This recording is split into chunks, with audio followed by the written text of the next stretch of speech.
What about Harold? I'm trying to get to Harold, who needs a first aid officer. Okay, let's do the whole intro. Here he is, Harold the H. Cock-a-doodle-doo. Harold Peacock, our researcher and our historian of Ipswich. He's going to talk about snakes. And come in, Harold. Yeah, good morning, Danny. Yeah, when you're saying I needed a first aid officer, I thought you said a first date officer. You're a funny man. You can be my, we can always use the radio station to find a Sheila for you. But anyhow, let's talk about snakes. Snakes are prevalent at the moment. They're very angry because they're waking up and looking for partners to have a bit of bizzo and mate. And you got a lot of people contacted you after last week's snake story. Yeah, that's right. Look, one follower, they call him Al, he said that his grandfather in the early 1900s would pick up a snake by the tail, swing it, and crack its head off. So I thought, let's flick it like a whip, and its head would go funtant. Yeah, so look, I'll tell you one more, because for one family of orphans that split their time between Chutters Towers, Brisbane and Ipswich, a snake attack was just one more thing on a long list of problems. Right. And it could all have been avoided if only they stayed home.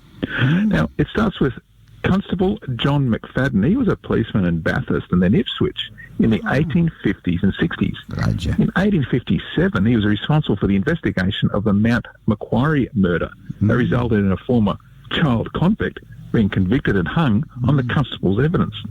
Now, the constable then travelled to Ipswich and was an original member of the Queensland Police Force. It's his descendants who then seemingly led Jinx's lives, even including a snake attack here in Ipswich.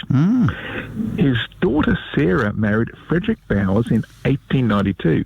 They had 7 children, 6 boys and a girl. Yeah, that's when the trouble started. They're on the nest all night in the old days, 7, 8, 10, 12, 15. Well, it obviously wore them out. You see, by 1916, both Sarah and Frederick were dead, and their 7 children, as young as 8 years old, were orphans. And so the boys, it seems, were in a rush to travel because within 4 months of the father dying, 3 of them were in the army and heading off to the First World War. Wow. And they all served in the same battalion, the 31st. First, there was Charlie Bowers. He was the first to enlist. He was working as a labourer and was 17 years old. They told him he was 18. Robert Bowers was next. He was working on a farm and was only 15 years old, but told them he was 18 and a half. And then there was Louis Bowers. He was a bootmaker and probably went, to war to look after them all because he was a relatively elderly 19 years old. Now, all 3 of them gave their oldest brother, Fred Bowers, as next of kin. Fred was living in Lithgow at the time, but fairly quickly moved back up here to Harland Road in Ipswich. In 1917, while away at the war, the 3 brothers, they actually took a holiday in France together. They actually went absent without leave for 10 days. But, 3 of them having a good time. Now, back in the war, Charlie, he suffered from fits, and so he was invalided home in 1918. Robert, the youngest, he was shot in both buttocks and his right thigh during the Battle of Amiens in France. Yeah, that hurt. Hurt? He too. 3 bottom he was holes. also invalided home. Yeah, well, he sent home in 1980 as well.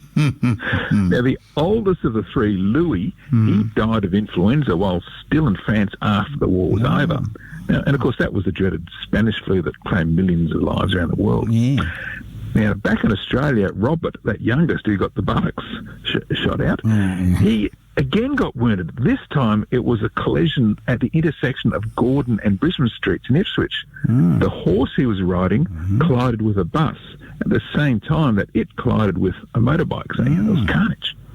Meanwhile, their sister, Flora Bowers, that was their only sister, she was also having a tough time. You see, her first husband in 1927 fell off a truck. In 1928, he fell off a motorbike. And in 1938, he died. So Flora then married again.